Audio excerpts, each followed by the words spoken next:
right. Howdy ho. All right, Howdy well, ho. Ashton, thank you for joining the program here. Thank you for having me at the program here. This is great. It's Great, very great. bright up here. Yeah, these are bright lights. We have some upstairs this too, is I not think. helping the hangover Oh, at all. how was your night? You had a good night last night? We shot an episode of The Ranch last night. Yeah, how'd that go? We had. Thank you. Yeah, we got some country folk in the house. So we were shooting until like 10:30, 11 o'clock last night, and we have a tendency to drink while we're shooting. Like on camera? Was that real beer? Well, when we're in the bar and we're drinking, we're drinking. So you're really drinking? Yeah, so And by to the do end of the more show, takes, it's like, like by the end of the show, nobody knows their lines. Oh, so we're that's just kind of good. making stuff up. Well, it probably makes it more natural. That's what it is. So thanks for coming here today. So we're going to talk about a few things. Maybe we can start with, how we know each other, because you've been in tech for quite a long time. And Yeah. so maybe actually take us back to like how you got involved in tech and investing, because a lot of people know you as an actor. I know you as an investor and somebody in tech, and you've been very, very involved in tech. So how did you get involved? Okay. So I was a biochemical engineer when I was in school, so I've always been sort of interested in these types of things. And as I started a production company when I was like 21 years old, because I was on the set of the 70s show, and we had a lot of free time, and I was sort of just kind of sitting there like playing Bond all day, like GoldenEye. I'm really good at GoldenEye. It's like the last video game I played, by the way, so like everything else falls apart after that. But I was like, I'm literally my thumbs are gonna fall off if I keep playing this game. So I started a production company, and then as we started to build content, we were producing shows, Punk'd and Beauty and the Geek and a bunch of different shows. I saw buffering speeds online getting faster and faster and faster. And I thought it'd be really interesting to see if we could kind of quantify creativity. And I brought in this woman named Sarah Ross into my company who was out of Yahoo, and it was at TechCrunch, and basically just started learning everything I could learn in the space. And as I was looking for companies to invest in for my production company, I started finding all these other companies that I thought were really interesting. And I invested in Skype early on. Okay. All right. All right.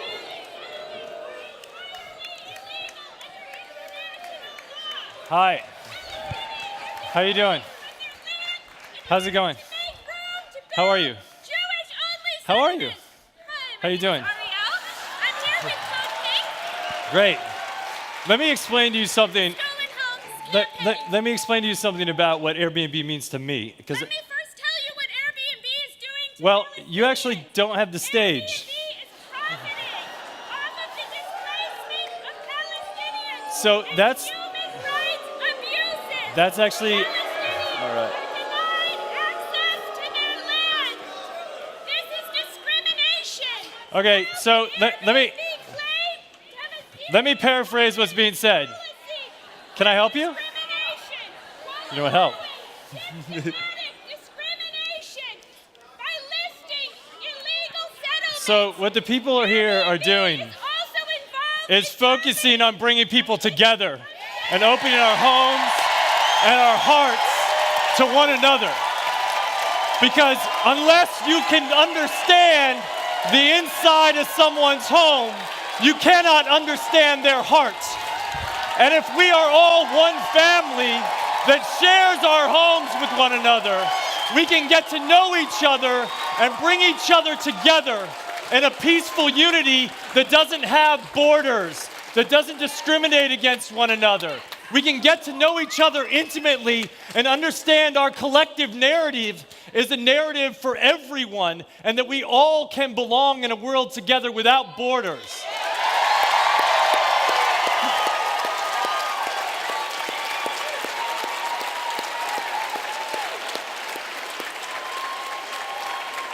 And while I can appreciate that this doesn't happen seamlessly, I can appreciate that it does not happen easily. I can appreciate that where there is change, there will be a fringe case that feels objectified.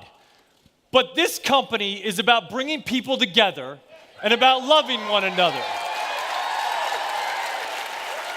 And I know this man I know his heart, I know his initiative, and I know that when a problem gets brought to his desk that says that there is a discrimination or there is a displacement, that he cares. And that the first thing he does is try to look at the system holistically and change it to make it better. So you're welcome to a world where we all belong. And if you want to sit down and have a conversation about it, I'm happy to have that conversation with you. Thank you. Wow.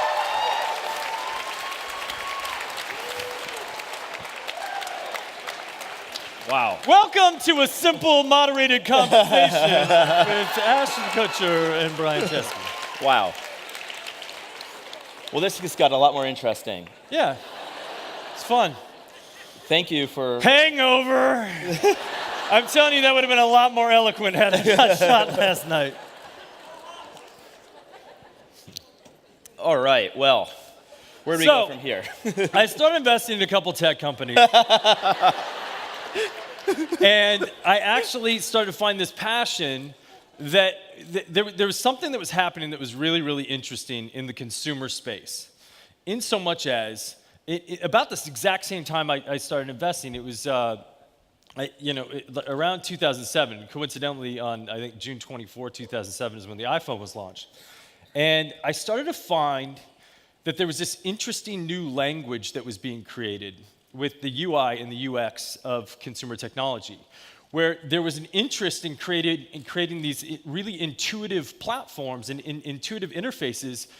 And at the same time, there were these consumer computer literacy rates that were starting to rise. And I saw the intersection of that UI becoming more and more simple and more approachable to people, and the consumer literacy rates going up and up and up. And at the same time, there was this massive boom of like big data and cloud computing that allowed for a network effect to start to happen between various individuals. And I thought, well, wait a second, if this can happen, and if we can actually open up, we can actually become a closer, more knitted society through technology. And at the same time, I felt like these companies would become extraordinarily valuable, because if there's one central repository for copious amounts of data, you can connect people with less friction. And that was happening at the same time. Connectivity was happening, and there were these extraordinary feedback loops that were starting to happen that these products could iterate faster and faster and faster. And I just became obsessed with these systems in various verticals on the consumer side. And then, as there started to become a bit of maturity in that market, enterprise started taking on those same kind of tools, because they realized that those consumer literacy rates computing literacy rates were going up and up and up, and that if they wanted to leverage their entire workforce, that they would need to flip over their existing systems into more consumer-friendly facing platforms. And all of a sudden, they started leveraging their entire manpower around enterprise computing in the same way that the consumer space had just previously done. And then most recently, we started investing in a lot of like gov tech and civil tech companies, because those are super legacy systems that at one point were like best in class. And now they're sort of worst in class. And I find governments sort of chasing to catch up to this sort of technological revolution. I think there's a lot of green grass in that space for investment. So that's sort of the arc of my investing. That was a long answer, given where we started. Jesus Christ. That was a little intermission. I just want to close the loop on that. Yeah, you had to close the loop on that. Exactly. Well, then maybe let's go, now that we got on the topic of Airbnb sooner than I thought. So we have host here from 6,000 hosting guest here. And as you talked about, this is a truly global company. We come from 191 countries in the world. I believe more than 100 countries are here today. 100 countries. What initially caught your eye with us? Because obviously you invested in us early on. Like, what was it about Airbnb? Yeah, I think Guy and I stalked you. Yeah, I know. You and Nate and Joe. I think we were pinging every one of you guys' emails, trying to get involved with the company. it's crazy. This idea of like sharing someone's house was a foreign concept to me to some degree, and I think the first time I saw it was like in a Cameron Diaz movie. I think Nora Ephron directed this movie where these two women swapped houses, and I was like, that's weird. Do people do that? But for some reason that movie like stuck in my head. And when I saw your company and I saw what you guys were doing, it just had this sort of whimsical approach to a real problem. When I was a kid, we went on 2 vacations. My entire childhood, we went on 2 vacations that I recall. One, we went to Texas, and then I think when I was like 13, my dad took us to Florida. But we couldn't afford to go on vacation. It wasn't like, and by the way, we never felt like we were being put out by not going on vacation. We just knew that like rich people got to go on vacation, and people like us, we got to go fishing. But we just felt like that was the reality. And I think I had this, like, as I was looking at the platform, exploring it, and I was looking at, like, the prices of places, I went, we could have went on vacation. If this thing existed then, my dad, who worked his ass off in a factory every single day just to make ends meet, could have felt that pride of being able to take his family on vacation. And I remember like the couple times we went to like a hotel or something, and there was a pool, and we were like so freaked out, like, there's a pool! we couldn't believe it. And I remember just a couple brief instances of like looking at my dad and like just seeing this pride, man. He put like 6 people in an AMC Pacer and drove us down to Texas. And we had a pool. And my dad was like, yeah, I took my family on vacation. Oh, wow. And for me, Airbnb affords that opportunity to everyone and so much more. I just like started getting involved in Twitter, and I was running this hashtag campaign. It was sort of before hashtags. And it was called Rewire Peace. And I was taking like inspirational quotes that I found, and then I would send it out with a hashtag of Rewire Peace, and I'd followed all the people. I went on and followed all the people in every country that had the most followers, and I asked everyone to translate it to whatever their language was. And suddenly these like quotes were coming back, and then people were introducing new quotes that were native to their language, and then I was translating it into English, and this thing was happening, and I realized that this democratization of media was happening, and I felt like Airbnb was the democratization of space. And I thought that could be a really, really powerful movement to bring people closer together. There's this, I watched Bill Clinton give a keynote once, and he said that the DNA of humanity is 99.9% the same with everyone. And we all are so focused on that 0.1% difference that if we focus on that 99.9% similarity, we could all be much closer together, and it could be a much more tight-knit world. And I think Airbnb is a vehicle for that. Wow. Jeez.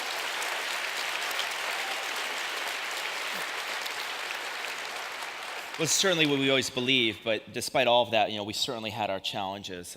We've had obviously we have challenges with cities, and obviously when you looked at getting involved with Airbnb, you saw we had some challenges in New York City. We still do have challenges in New York City, and when you are bringing people together, dealing with something very intimate like housing, you're going to have these challenges. How have you thought about this, and how did you navigate this when you were thinking about investing? I have the great fortune of naivete. And I'm also like this, an eternal optimist, which sends you down some roads where you end up getting in battles that you don't think that you're going to get in. The way I think about it is I think that any time that you try to do something new, and you start to become successful, there will always be incumbents that want to push back against that which is new because of fear. And I think that there are, most certainly with this platform, edge case issues that I would guess that even when you were starting out, you would have never thought that you would be up against or even have to consider. And so I'm 100% certain that anytime we build something like this, there's gonna be like those sort of edge case issues. And as a responsible company, you address those expediently.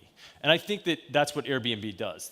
The problem is that as you try to get a grasp of the issue, the other forces that are the incumbents in the space try to push for sort of broad brush regulation because they're afraid that you won't regulate yourself, because so many times large companies are driven by pure greed, as many of the incumbents in this space are driven by, and that's not the spirit of this company.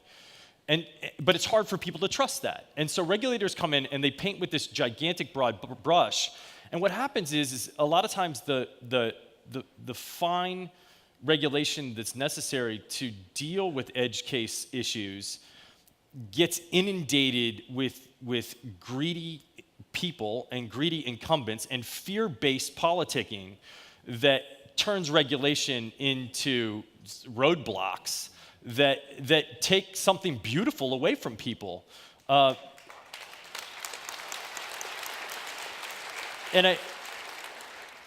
as I look at it, I believe in the spirit of this company, and I believe that there's nothing more powerful than the Airbnb community, than the travelers and the hosts, and we get to regulate.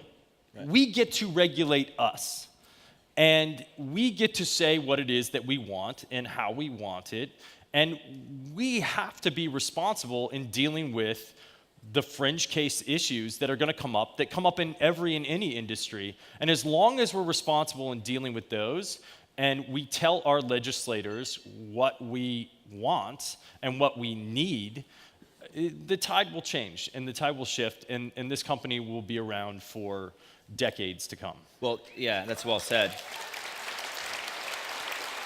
Yeah. When there's a lot of articles written about some of the challenges we've had, they usually use one of two photos. They use a photo of our website or our logo, or they use a photo of me. And it's kind of, especially the challenges, that's always the best part. The truth is that when people try to say it's Airbnb versus city, it's never actually that. Two things I would say. One, we're not here to fight with cities. I think our hosts are part of those cities. I think the bigger point, though, is that it's not Airbnb, that we are a community of hosts, of millions of hosts, and that they are some of the kindest people I've ever met. And what we've learned is the more cities meet our hosts, not me, but when they meet our hosts, including hosts in the audience, I think they change dramatically how they think about it. And I was talking to somebody yesterday who's in government, and they said, my perspective on Airbnb changed, not when I met you, but when I met the people on your platform, your host, my constituents. And I started realizing what this meant to them. And it was a completely eye-opening experience. So I think for the audience, if you are a host in your local cities, the number one thing people can hear from is you. I would agree with that wholly. I think that like as people, what we often forget is that the thing that differentiates humans from any other species on the planet is that we all choose to buy into collective fiction. Whether it's a government document that we all go, yeah, that's right, but it's fiction, we made it up, we invented it. Or whether it's a religion that we all collectively buy into, or whether it's a legal document, or whether it's a currency that we all go, yep, that dollar has value. We all choose to buy into these collective fictions. And there's a narrative around this company. There are two narratives around this company. There's the narrative of the people that are the incumbents of the company, and then there's the narrative of the people that exist in a fear-based system that have their own collective fiction that they're buying into. And I think the thing that will ultimately shift the tide is that as more and more people experience the Airbnb experience, and the global experience as either hosts or travelers, that narrative will become the enduring narrative, and the other narrative will disappear. and no longer be bought into by those people. Yeah, and I think ultimately it's going to be our host, our community, people here today that will be what people remember about our community, not us. That's right. So let's maybe talk a little more about entrepreneurship. So back to that. So you've invested in how many companies? I think it's about 120 companies. 120 companies. But over a 10-year period of time. And you've been incredibly successful. You've invested in like Uber, Spotify, and you have a lot of amazing Airbnb. Airbnb. It's going okay. It's going okay. I didn't want to say that. How do you so you invest in 120 companies, but you've probably seen how many companies? Like how many companies pitch you or do you look at? I A lot probably more. get inbound. I probably personally get 5 a day, and I would say that our collective, we probably look at 15 companies, 20 companies a day. So thousands and thousands of companies. Yeah. So of those thousands of companies, you've invested in 120. It's a lot, but not collectively a huge percentage. What is unique about the ones you invest in? Like, what are you looking for? So I talked about those points earlier where that really approachable UI UX. Yeah. I'm a bit of a design snob, and I've missed really good companies because I'm a little too snobby about design. I look for a problem where people are already hacking a solution. There are so many problems that exist and that are out there that everybody has in every day of their life.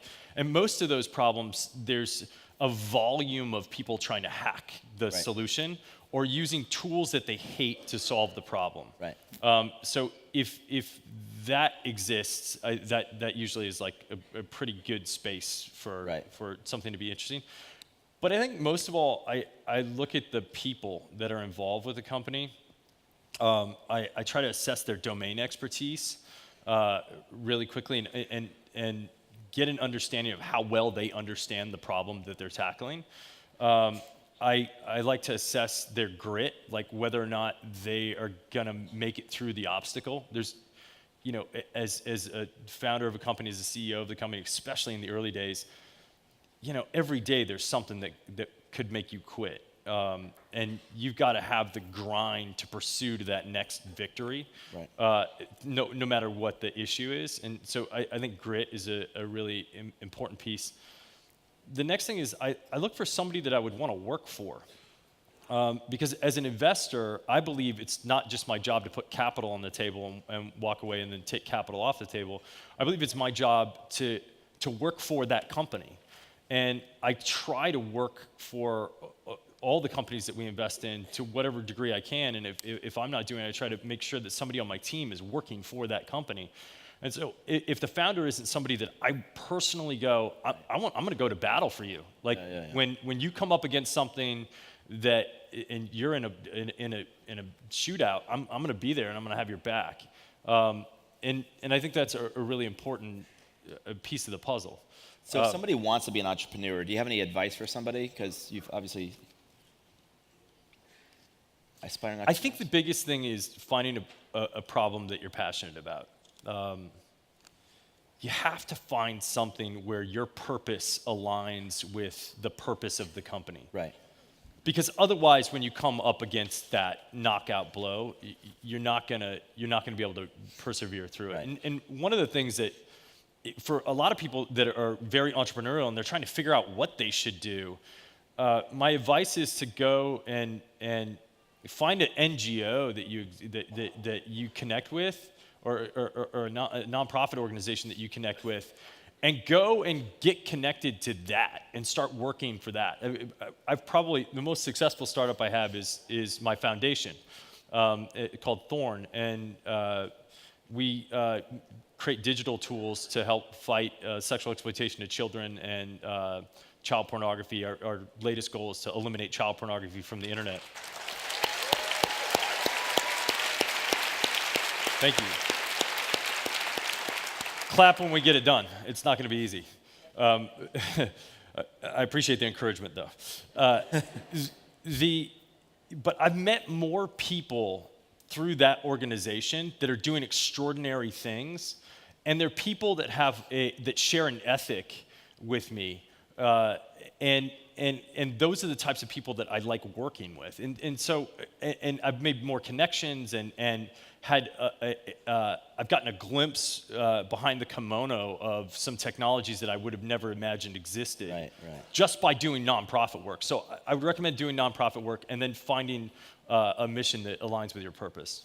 Got it. Cool. And regarding travel, you've done you haven't done a lot of travel recently. Have you done a lot of travel recently? Slow down, kids. Slow down. Kids, You're slow that down. You have But I hear one help is child, on and the you have way. another one coming on the way. Yeah, I have a 2-year-old and another one on the way. I was at my gym right before I came here, rolling around on the floor on mats and with my kid. It's really hard to travel with kids. But actually, interestingly, Airbnb is the only way that we travel with our kids, because you can actually have a room adjacent to your room and connected and play spaces and all these things that work. But I love to travel. What's been your best travel experience in Airbnb? Do you have one? You know, I'm a big eat the dog food guy. So if I invest in a company, I like to use the tools. And so you and I had a conversation right after I got divorced. I told you I was going to live in Airbnb for a year. It's a great thing after you get divorced. Live in Live on Airbnb. Airbnb. I didn't have a house, so I was like, all right, let's do this. And so I just started living in Airbnbs, and I went to Europe, and I flew in, and I got in in the middle of the night, midnight or something. I arrived at the Airbnb at 2 a.m. They gave me instructions as how to get in, and it was this it was called the Olive Mill, which I love the branding of the Olive Mill. Who doesn't want to stay at the Olive Mill? And there was no heater. It was just wood fire burning, like a little potbelly stove. But it was so toasty and warm when I got there, and it was cold. And it was 2 a.m. The entire town was closed down. Yeah. And the person had left me dinner and a glass of wine, and it was it was the magic and the love that I needed in that moment, and and I was shocked. I was shocked that someone would care that much about a total stranger, and that changed my perspective of what we do. To this day, I'll never forget it. Yeah, I think a lot of people, when they see Airbnb, if you don't understand our business, you'll see homes and you'll see spaces. And as you learn about Airbnb, you learn something, and that those spaces are offered by some of the most kind, caring people in the world. And Airbnb is and always will be not a company of a bunch of homes, but of a bunch of hosts who are some of the most welcoming, kindest people in the world. And I think that's what I want people to see about us. Yeah. So what's next for you, man? You have this show, another baby on the way, more investing. A lot more of that. A lot more of that. You know what? I'm just trying to get over this next baby hurdle. I guess that's the big next thing. Yeah, that's the big next thing. I'm taking the week off this week. This will be my last week off before the baby, and my first week off in about a year. So I'm excited to just have a little bit of a break. Thanksgiving. I'm a day-by-day person, so for me, Thanksgiving is one of my favorite holidays, because you get to say thank you, and it's so often we're so busy doing all the things that we're doing that we forget to say thank you to the people that make what we do possible. So I like to start my Thanksgiving by saying thank you to all of you.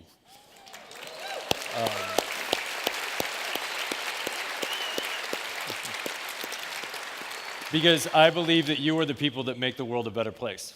So thank you. Well, I think that's a good place to end. Cool. Thank you. Thank you, everyone. Thank you, my man. I think I was going to get it.